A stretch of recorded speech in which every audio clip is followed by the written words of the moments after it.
pas permis de le faire. Je sacrifie aujourd'hui à cet exercice après un repos. C'est une bonne introduction. Les conditions de garde à vue dans ce pays sont irrespectueuses de la dignité humaine.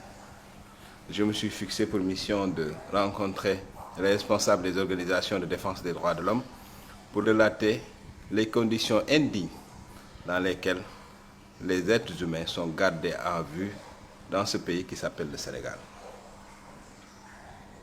Je remercie mes compatriotes, je remercie les Sénégalais. La vague de soutien consécutive à mon arrestation a été plus que large. Elle est tout simplement globale. Cette vague de soutien, ce déferlement, j'allais dire, m'impose aujourd'hui des devoirs, m'impose aujourd'hui la responsabilité de m'engager au service de mon pays. Je ne m'engage pas à titre politicien. Je n'ai pas le droit, dans ce pays, d'appartenir à une coterie au détriment d'une autre. Je m'engage pour le Sénégal. Voilà la raison pour laquelle la semaine prochaine, je ferai une conférence de presse dans laquelle je dirai mon avis, mon point de vue sur ce pays, dans laquelle je dirai l'engagement de Citoyenneté Sénégal C221, ce mouvement que j'ai créé en 2014 et qui est un mouvement de spectre national, qui a des élus municipaux, des élus des conseils départementaux, ce mouvement qui a une dissémination nationale et internationale pour discuter des problèmes du pays. Nous devons réaffirmer notre engagement citoyen, une citoyenneté responsable, une citoyenneté participative, une citoyenneté vigilante. Donc je donne rendez-vous à mes confrères la semaine prochaine. Pourquoi? Parce qu'il faut trouver un endroit respectueux de ce qu'on appelle les gestes barrières, mais il faut que moi-même aussi, je m'assure que je suis en bonne santé après les conditions dans lesquelles j'ai passé ma garde à vue. Je suis obligé de me soumettre à une batterie d'examens, car le coronavirus est le mal le plus banal auquel j'ai été exposé au cours de cette garde à vue. Au bout de cette garde à vue, on m'a signifié un certain nombre d'inculpations, dont l'outrage à un agent de la force publique. Chers amis du Sénégal et de l'étranger, je n'ai outragé personne. Alors là, personne. J'ai par contre signifié que j'ai été indigné. Après l'ampleur du débat que j'ai eu sur le plateau de MNF, sur des enjeux aussi stratégiques pour le pays que l'énergie, que la gouvernance, que l'avenir, que le développement, qu'on me convoque pour me parler de cette famille décidément intouchable, les Farès. Ça, je me suis indigné. Et ça, je l'ai exprimé à ceux qui m'interrogeaient. J'ai dit aussi à ceux qui m'interrogeaient que je ne comprends pas que pendant que la gendarmerie a tracé des fonds qui sont extraits illégalement du circuit financier normal, légal, et que les responsables justement de ces agissements sont connus, identifiés, c'est le groupe Farès, ses responsables, les Christian Samra, le groupe Farès avec son leadership incarné par Mohamed Farès, Hassan Farès, Mehi Eldin Farès, qu'après tout ça, au lieu de s'intéresser aux vrais faits, au lieu de s'intéresser aux faits centrales, au lieu de s'intéresser à la contradiction principale,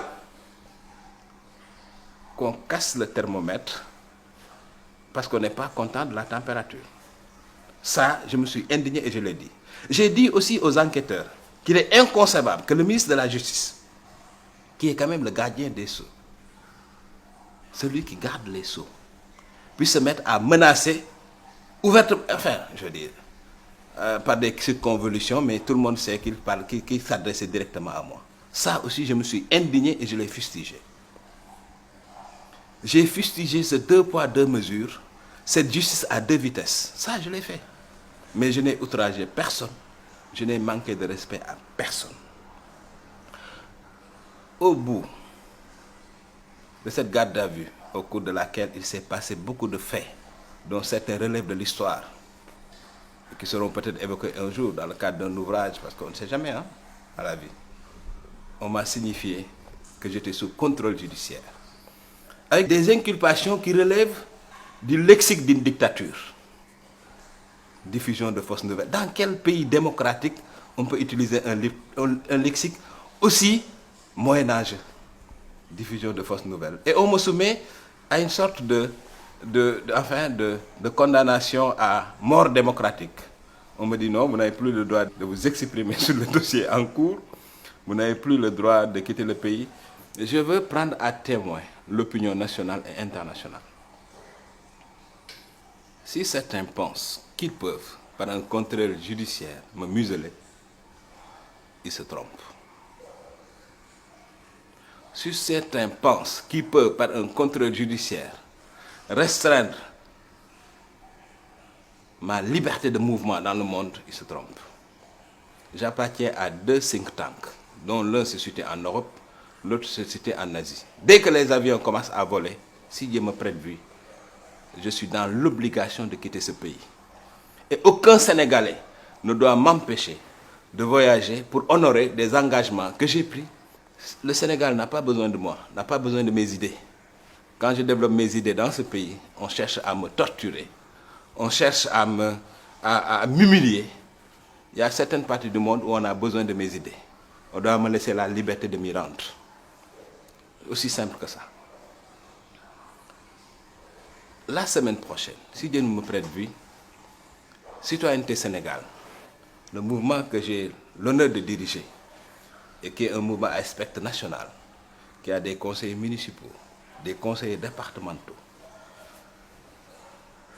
montrera son nouvel engagement face aux enjeux qui interpellent notre pays. La lutte contre l'injustice, la lutte contre l'arbitraire, la lutte pour une meilleure transparence économique, la lutte pour une équité, la lutte pour plus de légalité, la lutte pour une justice équitable.